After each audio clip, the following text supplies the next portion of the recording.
Hello and welcome to Master Your Mindset with your host, Isis Foster. This is the place to be for anyone who is on a personal development journey. I will be sharing with you my own mindset hacks and personal past experiences. Please subscribe and share if you enjoy what I'm about to share with you and you've taken value from it. You never know who may need to hear it.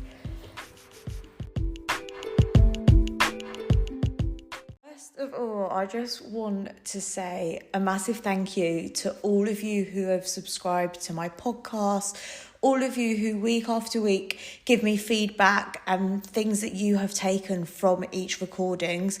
Honestly, this is literally my main reason why I get up every single week and keep serving you with new content, because it makes me so happy that what I am sharing with you is helping you in your day-to-day life. So I will forever be so grateful that all of you tune in and listen, because this is literally what has a fire in my belly. It fuels me up. It makes me so excited. So being able to have this platform to be able to share all of my inner thoughts with the outer world and for people to listen and take on my tips on board is incredible. So that being said, this week's episode is literally all about doing what is best for you. Not what's best for the people around you, not what's best for your parents, not what's best for your children. It's doing what is best for you. And as selfish as that sounds, it is literally the only way that your life can be lived to its fullest. Everyone around you will appreciate you taking time for yourself in order to become your higher self. Once you show up for yourself and fill your own cup up, watch your world around you begin to inflate too. Positives will come from you being able to do what is right for yourself. Following your gut intuition is one of the most scariest things that you could ever do, but it is one of the greatest talents that you can ever have. And believe me when I say there have been situations that I have been in when I have known 100% that I shouldn't be in that situation. I shouldn't be around those people. I shouldn't be in that environment. And my gut is literally telling me not to be in that environment, not to be around those people, to remove myself. But my brain's telling me no. So being able to correspond your brain to your gut is a really powerful technique to have. And it's something which is acquired over time. Over time, you will know that certain situations don't serve you. You'll know that hanging around with certain people isn't going to make you feel better about yourself. And slowly, you will stop putting yourself in situations where you shouldn't be. And you will only surround yourself with people who uplift you and people that make you feel good. And if there is one thing that I have learned along my personal development journey, and I am by no means an expert, I literally just share what I have gone through in my past with you. There is so much power in listening to your gut intuition. Time after time, I have tried to avoid it. I've tried to tell myself like that niggling feeling in my stomach will eventually go away if I don't listen to it. But I promise you now, it only gets stronger. And it gets stronger because there's a reason why you're being told that specific thing. For example, a couple of months ago, I was in a job which I thought I should be in. On paper, the job looked perfect, but on paper and being in it in real life were two completely different things. And I kept saying to myself, right, no, Isis, like you wanted this job. It looked good on paper. Now you're in the job. You've just kind of got to grin and bear it. And biggest error ever. Every time I tried to grin and bear it, the job actually became progressively worse.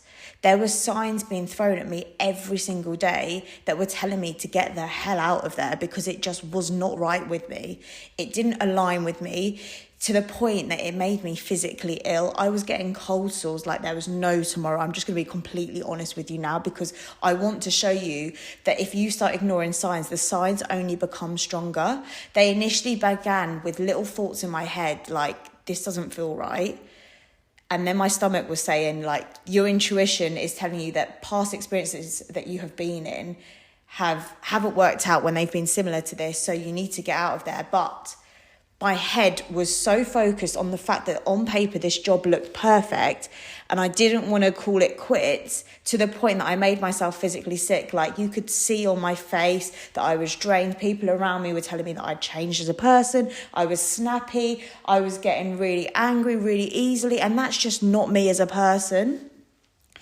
When the cold sores came, I thought, oh, like, it's just a coincidence. And then I got 3 in a row, which, by the way, I have never in my lifetime had. And it's just proof that if you are in a bad environment, around people that don't inspire you, people that don't make you feel good, people that stress you out, people that make you feel anxious, you are going to have those effects on your body, whether it be mentally affecting you, which it started off as mentally affecting me, to the point then it went physical, and you could actually see how much this role was negatively affecting me. So there are so many signs, like signs which at the beginning you may not particularly see. For example, I always believe that everything you see, hear, feel, touch, you are meant to see, hear, feel, touch, all of those things. And every time I hear a song on the radio, or every time I drive past a billboard, for example, like I remember I was driving past a billboard once, and it literally was about a teeth advert. There was a woman on there, and it was saying about your teeth getting checked. And then a couple days later, I realised I needed a fill-in. And I was like, oh my goodness, that is so weird. That's literally like the universe putting 2 and 2 together and telling me that I needed to go and get my tooth checked before I actually had to get a filling. So the universe will correspond with you in ways that are just way beyond the way that you can think. So if you feel like you are receiving signs, if you feel like you're feeling a certain way and you're not sure, just keep your eyes peeled, keep your wits about you, because everything is being served to you at exactly the right time. And most of the time it's being given to you for you to see before something bad happens, or before you're put in a situation that is harder to get out of. I'm going to go down memory lane a little bit now, because I feel like for you guys to get the full picture of what I'm trying to explain to you about my journey, you need to know my journey. So I was training to be a PE teacher. Let's start from being a teenager. Got into university, just about, by the way, guys. Trained to be a PE teacher. In my second year of university, I actually tore my ACL, which, if you guys don't know what that is, it's your cruciate ligament, which basically holds your kneecap in place. I tore that training for an international cheerleading competition. Used to do cheerleading, used to do gymnastics, obviously very sporty, wanting to be a PE teacher. So when I was having physio to get that injury repaired, my physiotherapist said to me, oh, Isis, what sort of career path are you looking to go down? And I said, I am trained to be a PE teacher on my second year at uni. He literally looked at me, shook his head and said, absolutely not. You're going to have arthritis in your knee by the time you are 25. So me being me, at that point in time when I was only 18, 19, I freaked out. I was like, oh my goodness, what else am I going to do? The only other experience I had was actually nannying. So I picked up nannying as a part-time role to keep me like financed whilst I was at university, because it was flexible. I could do it around my studies, around my lectures, and it was easy. It was good money. So I was like, oh, let's have a look into this. Actually graduated as a PE teacher, so got my teaching qualification. And then when all my friends went off to become teachers, I went off to become a full-time nanny. And at this point, I was the only person I knew who was a nanny. I was doing it part-time around uni. I didn't really make many friends because my hours were just so antisocial. And I was kind of doing school runs, and that was about it, really. I didn't talk to anyone. And I was like, this is so weird. Like, I'm looking at all my friends on Facebook, because Facebook was the thing back in the day. Everyone's talking about how much they're enjoying their new schools, and how much like there's a social group, because obviously when you work in a school, you're surrounded by loads of teachers. The social side of it is incredible, obviously. And there's little old me, a nanny. All my friends from uni are looking after like 30 plus kids, and I'm there with like 2 children. And a lot of time in the day because they're obviously at school. So I'm there like, okay, let's just see how this goes. Anyway, fast forward 10 years later, I'm still nannying, but let's go back to the chunk in the middle, the juicy bit. So I was with 3 long-term families, and this is the part that I really want to zoom in on so you can see how important it is to do what is best for you, because at every single point in those times, those families gave me different things. For those of you that don't know, I have actually lost both of my parents. So right now, it's really just me and my sister. She's my right-hand woman. She's my best friend. She's all my family members in one. But the beautiful thing about nannying is if you get the right family, they are literally like an extension of your actual family. And I guess for me at that point, that's exactly what I wanted. I wanted to be in an environment which uplifted me, which supported me, which I felt like I had a second family with. And I've been so grateful and so fortunate that the families that I have worked with have always kind of felt like that to me. It's never really felt like an actual job, because you are literally going into someone else's home, looking after their kids, eating their food, using their toilet. Like, it literally feels like an extension of your own home if you get the right family. So let's fast forward to my last family that I was with. I was with them for a very long time, 5 years, absolutely amazing family. But there was a point in time when I was like, okay, I feel like I can push myself to do a little bit more. So there I was looking for a new job. At this point, the children that I was currently looking after were too old anyway. It was kind of mutual to leave. They were too old to have a nanny. And I was like, I'm just going to have a little look online. So I found this job and I was like, okay, wow, it sounds really cool. Like, it will be in London. By the way, I'd never worked in central London before. I looked at the job spec and I thought that was what I wanted. It was like incredible pay. On paper, it looked really good. And I thought to myself, like, that would be really cool to just to say that I am a nanny in central London.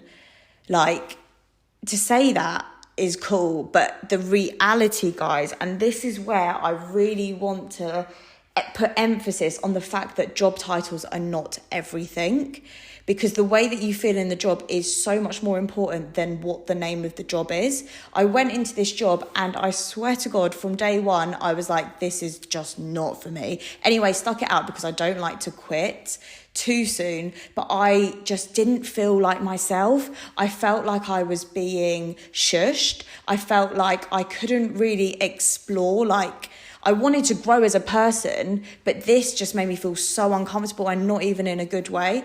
So I said to myself, like, what signs am I getting from this? Like, why am I feeling this way?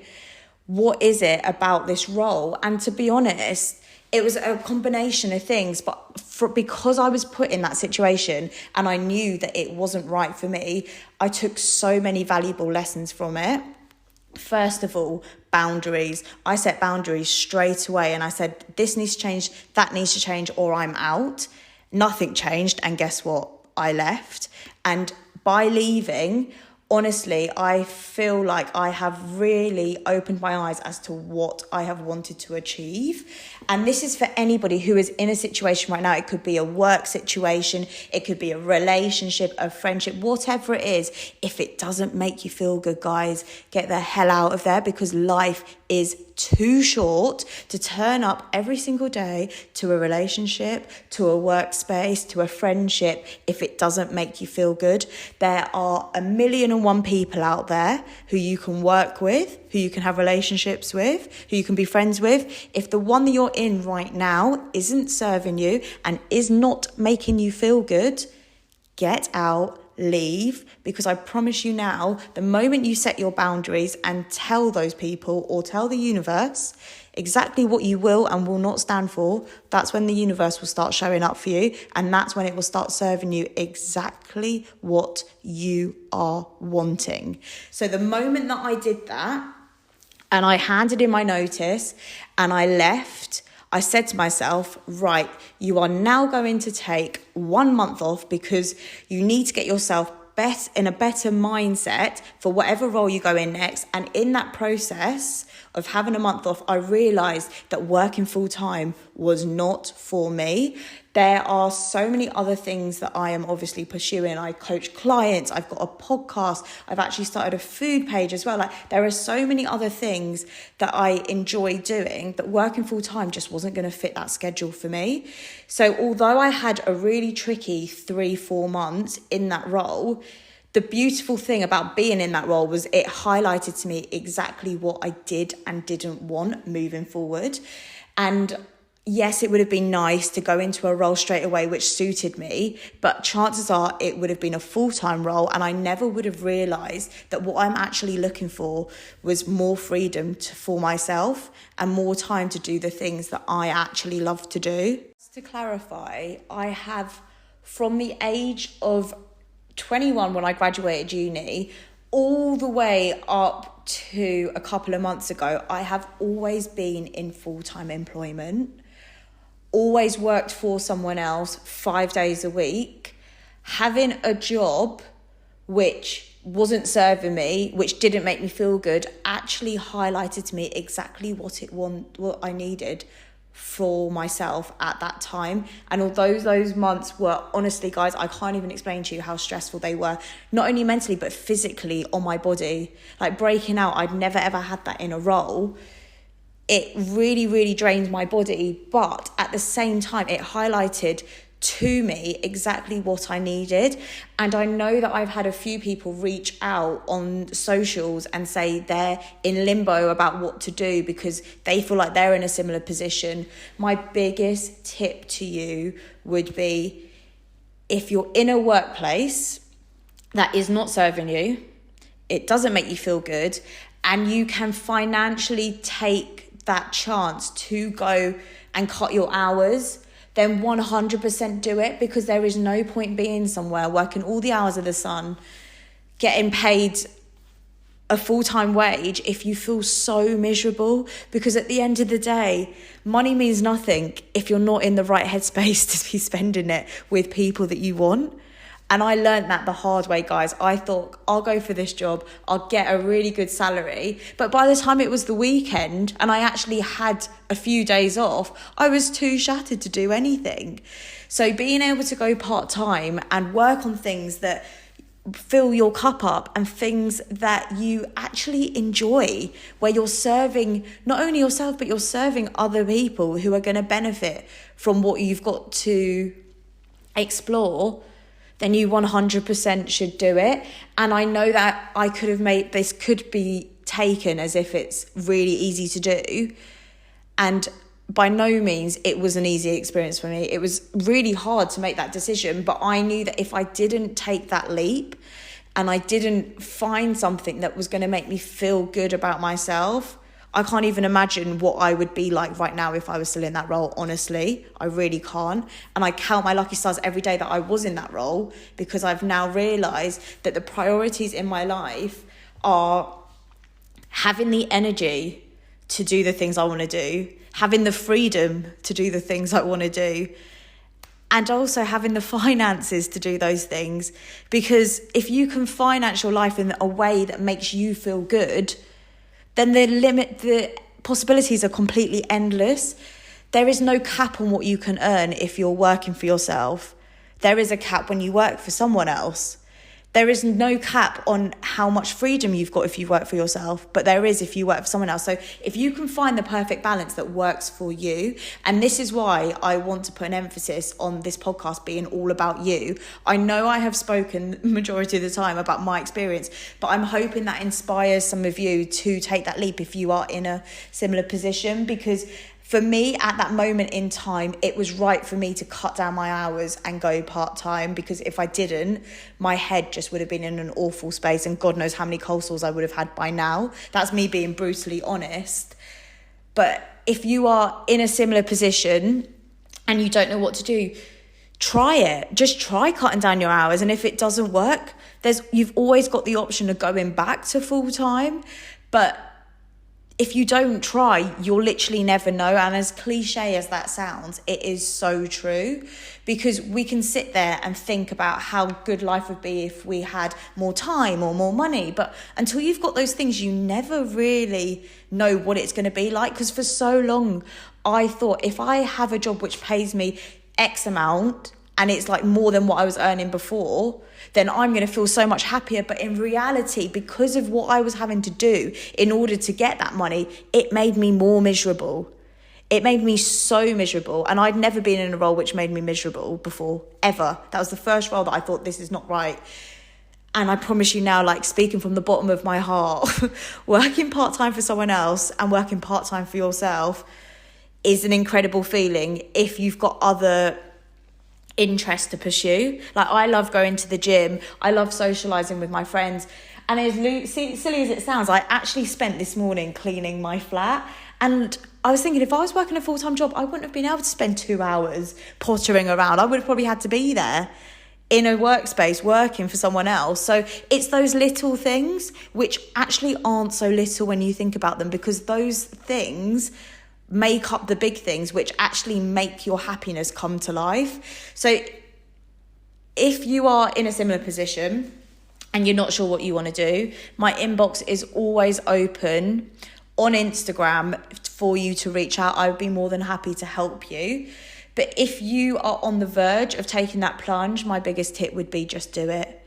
There is nothing bad that is going to come by you following your gut intuition and doing what's best for you. Have enjoyed what you have listened to today, please feel free to share on social media and tag me on Instagram at IsisFoster1. I cannot wait to hear your feedback from this week's episode, and I look forward for you tuning in next week. Please remember that we can grow as a community by sharing what we hear with those around us. You never know who's going to need to hear it. Have a beautiful week.